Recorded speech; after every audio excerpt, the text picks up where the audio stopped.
절대 긍정의 삶을 살아라.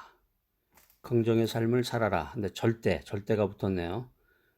절대적으로 긍정의 삶을 살아가는 여러분이 되시기를 바랍니다. 로마서, 신약 성경 로마서 8장 28절 한번 찾아보세요. 이게 중요한 구절인데 여러분이 이제 암송하셔야 될 구절인데 한번 찾아서 언더라인을 하시고 세 번 크게 읽으셔야 돼요. 크게. 그냥 우물우물 이렇게 하지 마시고 정확한 발음으로 크게 세 번을 읽으시면은 이 내용이 무엇인지 금방 파악이 돼요. 잘 이해가 안 되시는 분은 자꾸 읽으셔야 돼. 큰 소리로. 그리고 암송이 쉽게 되지는 않죠, 이제. 또 나이 드신 분들 그 외운다는 게 이제 쉽지 않은데, 그 유일한 방법은 뭐냐면 자꾸 성경을 접하고, 자꾸 읽고, 또 이제 이 성경이 중요한 구절은 여러 곳에서 계속 나와요. 여러 메시지를 통해서. 그러면 이제 성경을 자꾸 가까이 하다 보면은 이 구절을 자꾸 접하게 되다 보면 저절로 외워지는 거 저절로. 뭐 그 암기 능력이 뛰어나신 분은 이제 그냥 집중해서 외우시면 더 좋고. 자, 로마서 8장 28절 찾아서 한번 다 같이 한번 읽어보겠습니다. 큰 소리를 읽어보세요. 시작.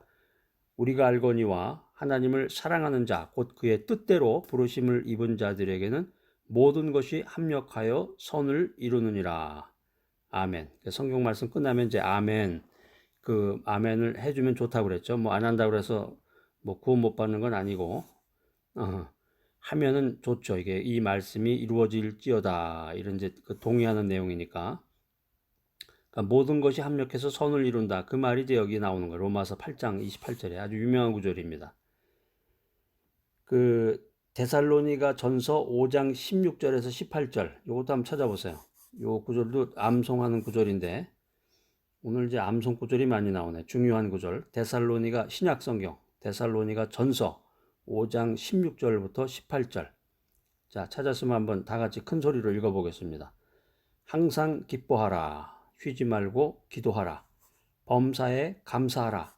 이것이 그리스도 예수 안에서 너희를 향하신 하나님의 뜻이니라. 그러니까 여러분들이 이제 이걸 적용할 때는 너희를 대신에 나를, 또 여러분 이름을 집어넣으면 좋겠죠. 자기 이름을 집어넣어서 한번 해보세요. 너희를에다가 이름을 집어넣어서. 자, 시작. 항상 기뻐하라. 쉬지 말고 기도하라. 범사에 감사하라. 이것이 그리스도 예수 안에서 홍길동을 향하신 하나님의 뜻이니라. 이렇게 되겠죠. 그러니까 이게 데살로니가 전서 5장 16절로 18절 말씀이 이제 절대 긍정의 삶을 대변해주는 그런 성경 말씀 중에 한 구절인데, 이 절대 긍정의 삶, 이것은 이제 절대 긍정적인 마음을 가질 때 가능한 거죠. 절대 모든 일에 긍정적인 게 좋죠. 부정적인 것보다는 부정으로 시작하다 보면은 끝이 부정으로 끝나고 사람들에게 부정으로 나가게 되면은 자꾸 비판을 받게 돼요. 그러니까 긍정에 매사를 모든 것을 긍정적으로 생각하고 모든 것을 긍정적으로 풀려고 하면은 부드러운 마음을 가지고 사람들과 합력해서 선을 이룰 수가 있는데, 이 절대 긍정적인 마음을 갖기 위해서는 그 로마서 8장 28절 말씀의 진정한 의미를 깨달아야 된다. 우리가 알거니와 하나님을 사랑하는 자, 곧 그의 뜻대로 부르심을 입은 자들에게는 모든 것이 합력하여 선을 이루느니라. 이 말씀의 그 진정한 그 미닝이 뭐냐, 트루 미닝이 뭐냐, 이거를 이해하고 깨달아야 된다는 것인데, 자, 오늘 절대 긍정의 삶을 살아라. 이제 세 가지 요소로 한번 여러분과 함께 대화를 나눠보도록 하겠습니다. 저 혼자서만 이제 일방적으로 선포할 수도 있겠는데 메시지를 여러분들이 이제 동참하시는 거죠. 이렇게 성경 구절 찾을 때 같이 언더라인도 하시고, 아니면 제가 말씀드리는 그 성경 말씀을 이렇게 킵 적어 놓으셨다가 이제 나중에 찾아보시던지, 같이 읽을 땐 또 같이 동참하고 같이 이렇게 커뮤니케이션을 나누는 거죠. 첫 번째는 하나님을 사랑하는 자만이 절대 긍정의 삶을 살아갈 수 있다. 하나님을 사랑한다. 여러분 이제 믿음 생활, 신앙 생활을 하는데 그 마음 중심에 하나님에 대한 생각을 뿌리 내려야 돼요. 마음 중심에 하나님에 대한 생각이 가득히 뿌리를 내려야 된다. 이게 이제 성경에 보면은 마태복음 6장 33절에 나와 있는데, 마음과 목숨과 뜻을 다하여 하나님을 사랑하고 모든 일에 먼저 하나님의 나라와 의를 구하는 삶을 살아라. 이게 이제 마태복음 6장 33절. 이거 중요한 것입니다. 이거 적어 놓으셨다가 마태복음 6장 33절 언더라인을 하시고 3번 큰 소리로 읽어 보시기 바랍니다. 절대 긍정의 삶을 살기 위해서는 하나님과 항상 대화를 나눠야 되는데 하나님의 말씀을 기다리고 하나님의 말씀을 경청하고 또 하나님의 말씀을 마음속 깊이 묵상하고 더 나아가서 기도를 통해서 하나님과 교제를 나눈다. 그러니까 우리가 이제 우리 이제 이 지인이라고 그러죠. 아는 사람이라든가 친구나 그 이웃들하고 대화 나누고 교제 나누는 법은 이제 어디 아주 멋있는 감미로운 음악이 나오는 그 카페 같은 데 가서 차를 한 잔 나누면서 냉커피를 한 잔 마신다든가 이러면서 교제를 나누는 거지만 하나님과는 어떤 카페에서 만나는 게 아니에요. 하나님과는 무슨 레스토랑에서 만나는 것도 아니고 기도실에서 만나는, 기도실에서 하나님과는 기도실에서 기도를 통해서 하나님과 교제를 한다. 절대 긍정의 삶을 살기 위해서는 하나님을 기뻐해야 된다는 거죠. 그래서 하나님을 영과 진리로 경외하고 찬양하라. 또 절대 긍정의 삶을 살기 위해서는 하나님을 자랑하라 하는 거죠. 하나님을 자랑하라. 하나님을 자랑한다는 건 이제 구체적으로 하나님의 이름을 높이라는 거죠. 하나님의 이름을 높여라. 하나님을 찬양하라. 또 하나님의 하신 일을 증거해 나가라는 거죠. 하나님의 하신 일을 증거해 나가라. 자, 절대 긍정의 삶을 살아라. 두 번째 요소, 그의 뜻대로 부르심을 입은 자만이 절대 긍정의 삶을 살 수 있다는 것입니다. 그의 뜻대로 부르심을 입은 자라는 게 누군가? 그건 이제 구원의 유일한 길이신 예수 그리스도를 믿음으로 하나님께 나오는 사람을 말합니다. 그의 뜻대로 부르심을 입은 자.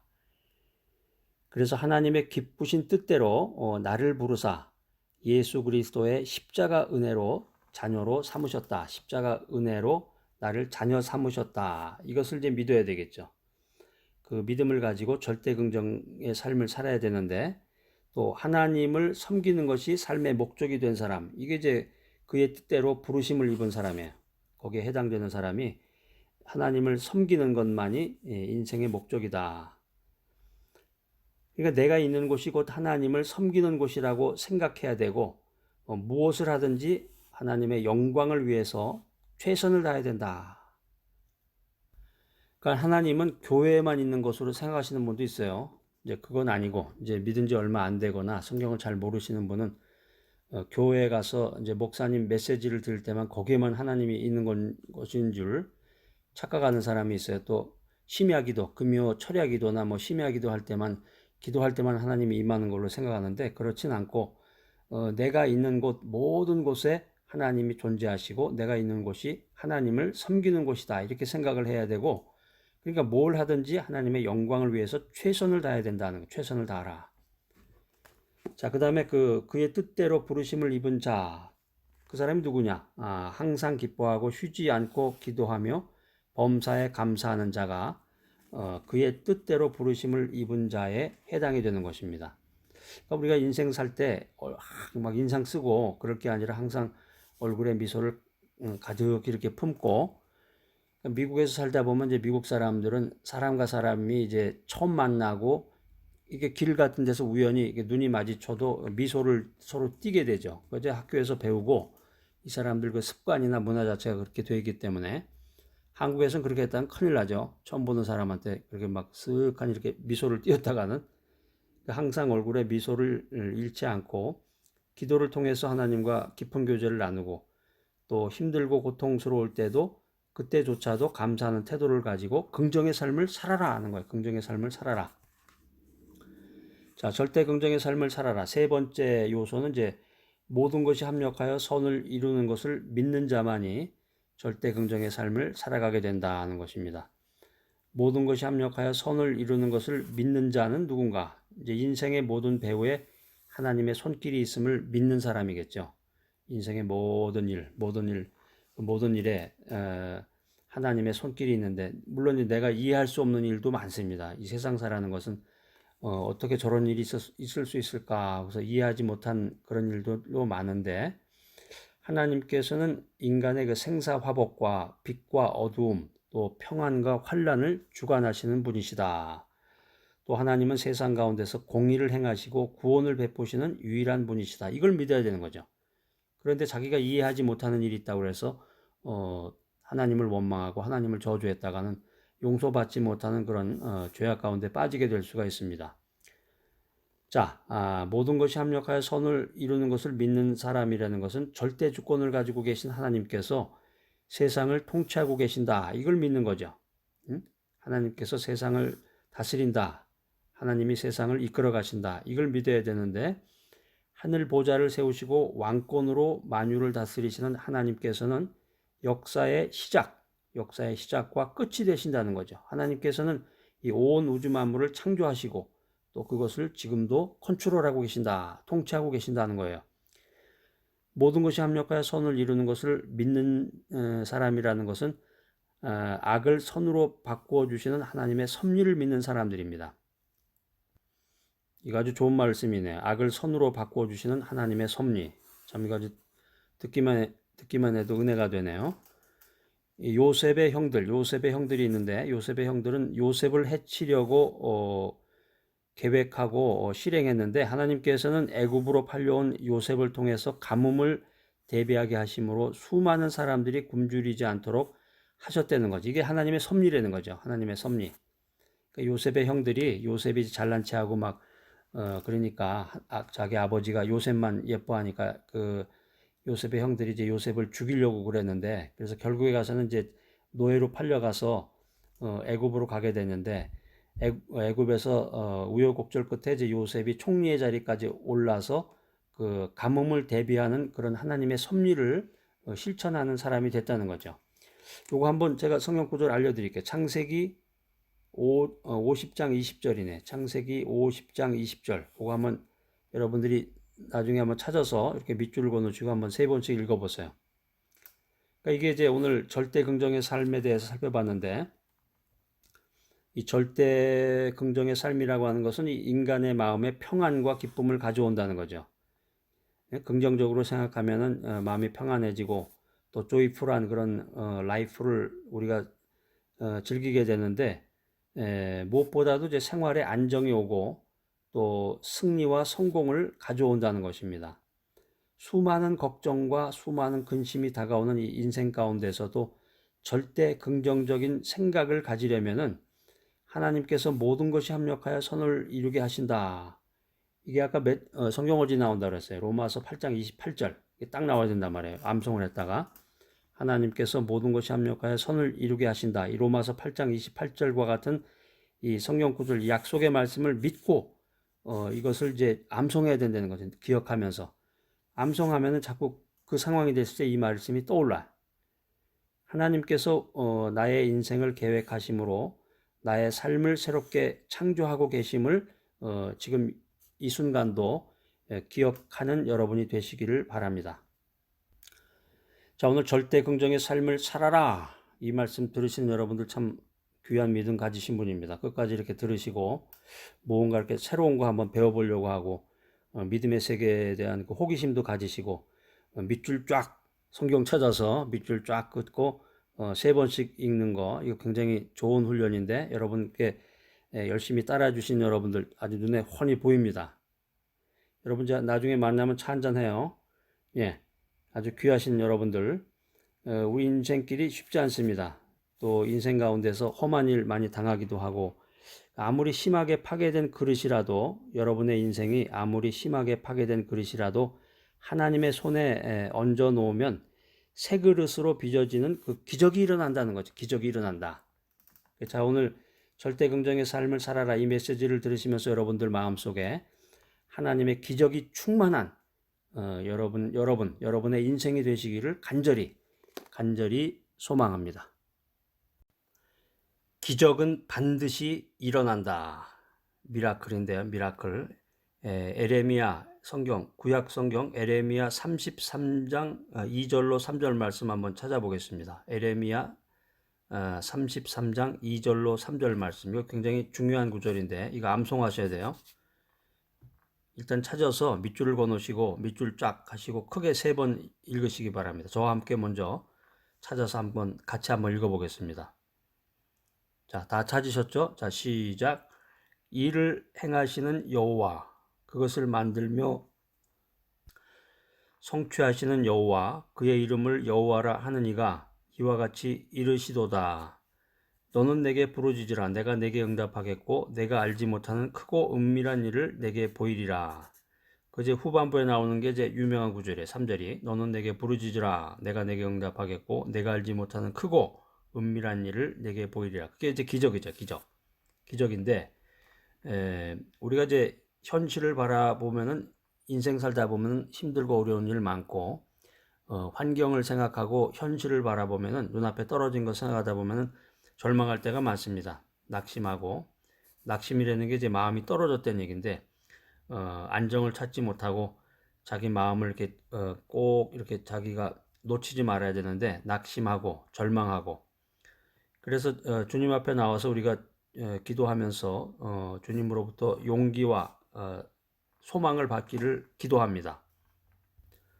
천지를 지으신 창조주 하나님, 절대 주권자이신 하나님은 불가능한 일이 없습니다.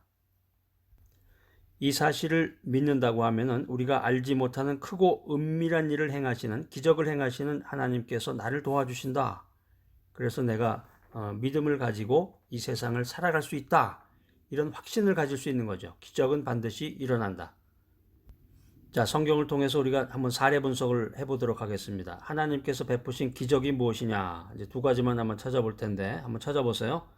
출애굽기 14장 14절로 16절 말씀. 구약성경 출애굽기 14장 14절로 16절 말씀.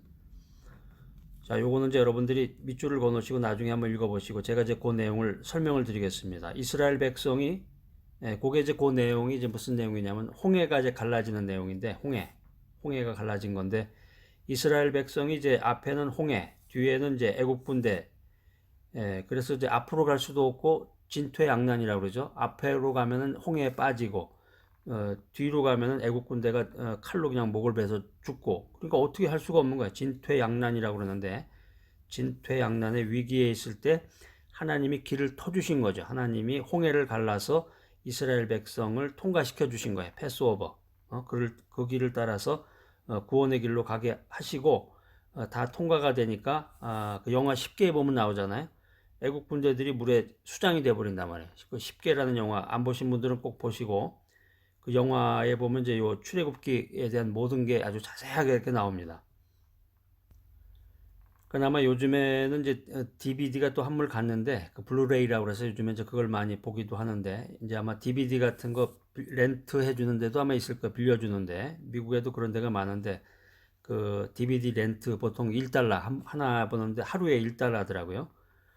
그게 이제 자동 판매기 같이 이렇게 돼 있어요. 거기 가서 자기가 그 누르면 그게 자동으로 나왔다가 하루 보고서 거기다 갖다 집어넣으면 되는데 만약에 이제 그게 시간이 오버가 되면 거기서 그 벌금이 이제 차지가 되기도 하는데 그 10개라든가 또 뭐 있죠? 그 배너라든가 그 유명한 그 기독교 영화 같은 고전 영화들 이런 건 좀 한번 볼 필요가 있을 것 같아요. 하나님께서 베푸신 기적 첫 번째는 이제 홍해 사건이고 두 번째는 이제 광야 생활. 이게 출애굽기 16장 35절에 보면 나오는데 출애굽기 16장 35절, 민수기 11장 21절로 23절, 민수기 11장 21절로 23절에 보면은 그 이스라엘 백성들이 40년 동안 광야 생활을 하는데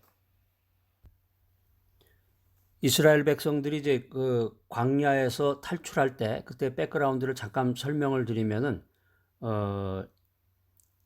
그 요셉이 총리가 되고서 애굽, 이제 현재 이집트인데요. 그때 당시에 그 세계 최강 국가였어요. 요셉이 이제 애굽의 총리가 된 다음에 형제들을 만나고 아버지 야곱과 모든 가족들이 이제 그 애굽으로 내려왔는데 그때 남자의 수가 68명이었어요. 68명. 그런데 그 애굽에 이제 430년을 이제 머물게 되는데 굉장히 오래되죠. 430년 동안에 그 남자만 60만 명이 돼 버리는 거예요. 몇 배가 된 거예요? 68명이 60만 명이 됐단 말이에요. 그래서 60만 명이라는 건 이제 여자라든가 어린 자녀를 이제 뺀 숫자이기 때문에 이 숫자를 대략적으로 계산해 보면 한 200만 정도. 어마어마하네요. 200만 명. 200만 명이 40년 동안 광야 생활을 했다는 거예요. 200만 명이 40년 동안 광야 생활을 했다. 야, 이거 어마어마하네. 상상을 초월한 거네. 제가 여러분들 이해를 쉽게 하기 위해서 한국의 그 도시 인구를 제가 말씀을 드리면은 한국에 200만 명 넘는 도시가 그렇게 많지 않아요. 하나, 둘, 셋, 한 4개 도시 정도밖에 안 되네. 200만 명. 그러니까 대구광역시가 245만 명 정도 돼요. 대략 좀 비슷한데 200만. 그러니까 대구광역시에 사는 그 사람들 전체가 광야에 나가서 생활한다고 생각해 보세요. 대구광역시면 엄청 큰 도시인데, 한국에서 굉장히 큰 도시인데, 그 대구광역시에 있는 전체 사람들이 전부 다 광야, 사막으로 가가지고서 거기서 먹고 자고 생활한다고 생각해 보세요. 예? 새끼 밥 먹고, 그 다음에 이제 세수도 하고, 뭐, 옷도 입고. 근데 하루 있는 게 아니라 40년, 40년을 거기서 먹고 자고 한다고 생각해 보세요. 야, 이게 정말 이렇게 이제 우리가 이렇게 사례 분석을 하면서 통계학적으로 이렇게 살펴보면은 야, 이게 하나님의 일이 보통 일이 아니구나, 이게.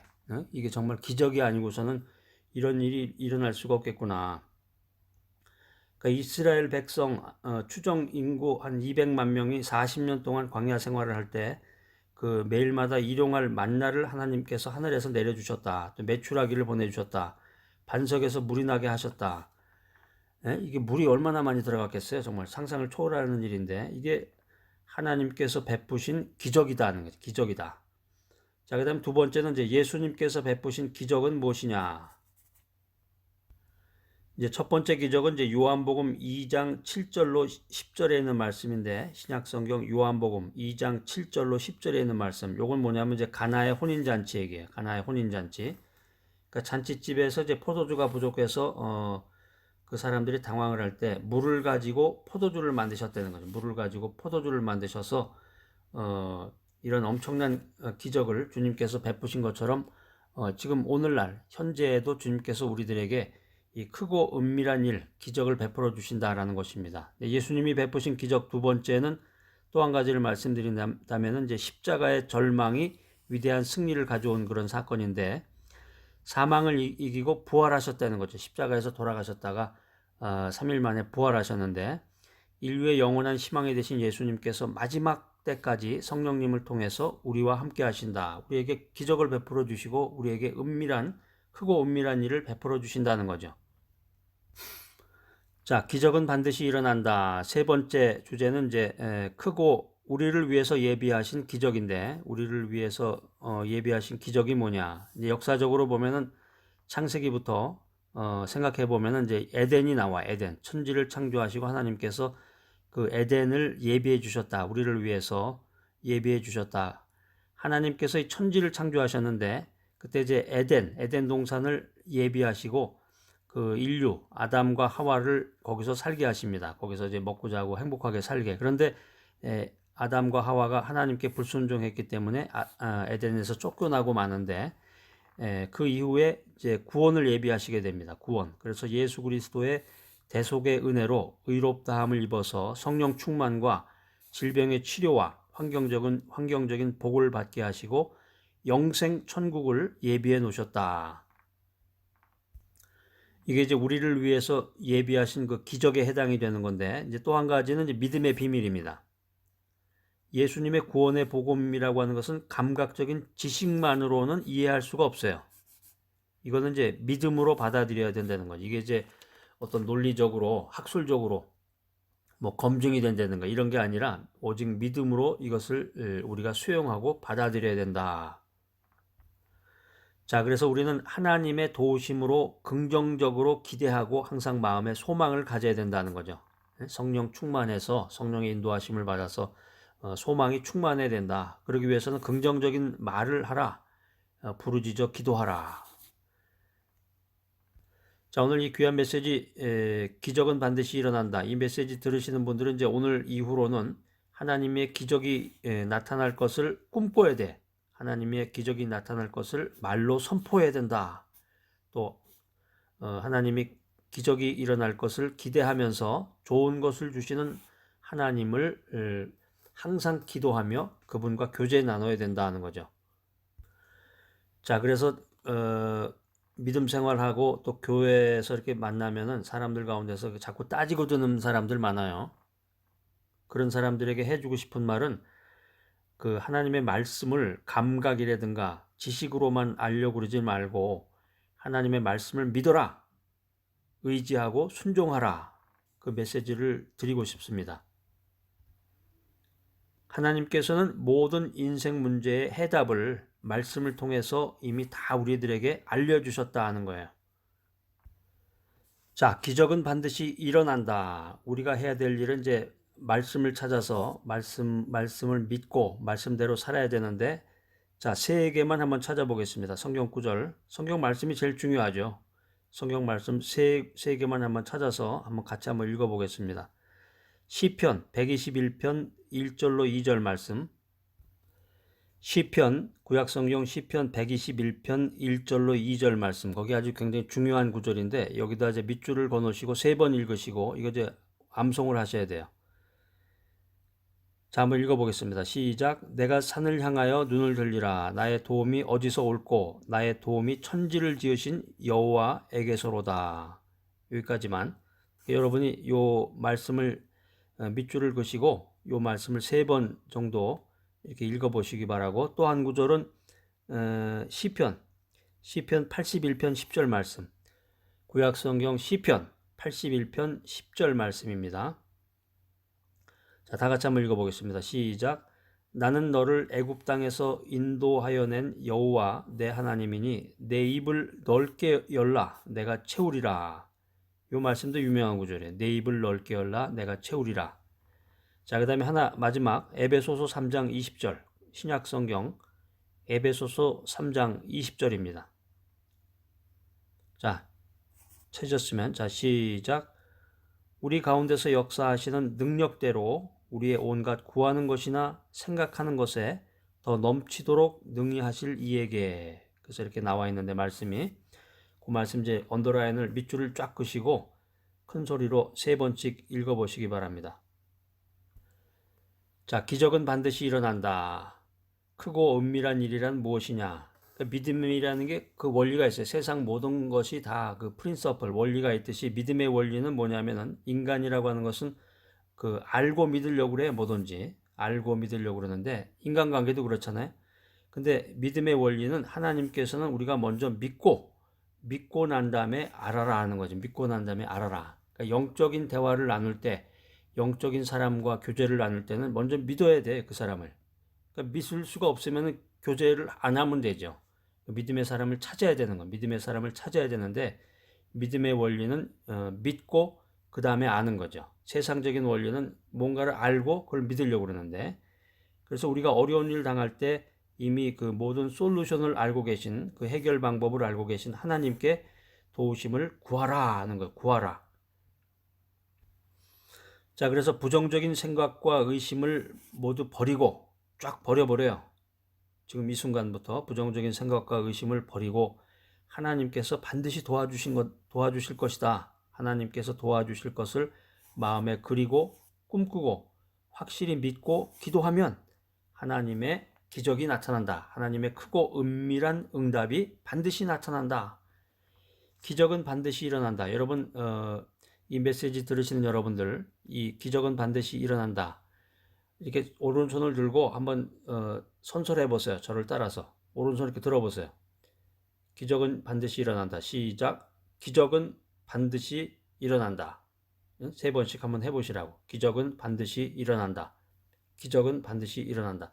여러분들이 이 말씀 오늘 이제 성경 구절 여러 개 찾아봤는데 그 말씀을 자꾸 읽어보시란 말이에요. 읽어보시면서 그 하나님에 대한 그 뜻을, 주님의 뜻이 무엇인지, 또 어떻게 하는 것이 하나님께 영광 돌리는 길인지, 내가 해야 될 일이 뭔가, 하나님께서 기적 베푸신 거, 예수님께서 기적 베푸신 거, 우리를 위해서 예비하신 기적, 이런 걸 다 살펴봤는데 내가 구체적으로 해야 될 일이 뭐냐? 아까 제 성경 구절 세 군데를 찾아봤는데 그 성경 말씀대로 그대로 믿고 행하면 주님의 기적이 여러분들에게 반드시 나타날 것을 믿습니다. 성공의 법칙, The Principle of Success. 이게 성공을 원하는 사람은 많지만 성공한 사람은 적다. 이게 우리의 현실이죠. 성공한다. 인생에서 성공한다. 성공한다는 것은 참 바람직한 일입니다. 그런데 이제 성공하기를 원하지만 이 성공의 법칙을 모른다는 거죠. 그러니까 노하우인데 어떻게 하면 성공할 수 있을까? 그러니까 이게 성공의 법칙을 알면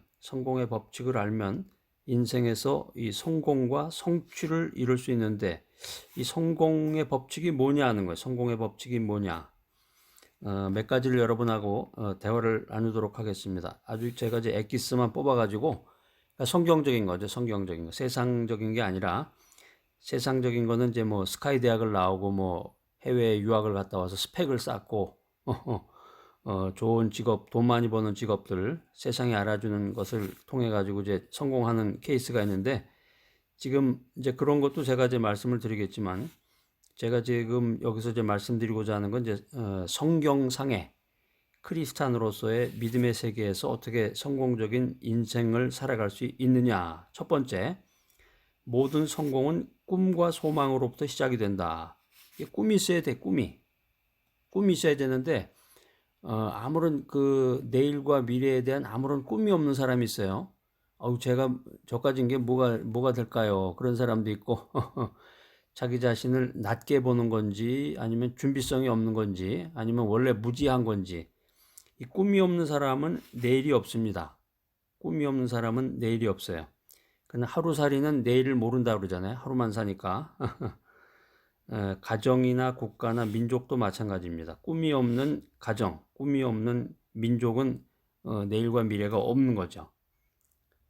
하나님께서 성공시킨 믿음의 조상들이 있는데 아브라함이라든가 이삭, 야곱 이런 사람들은 그 약속의 말씀으로 꿈이 있었다 하는 거죠. 약속의 말씀으로 꿈이 있었다.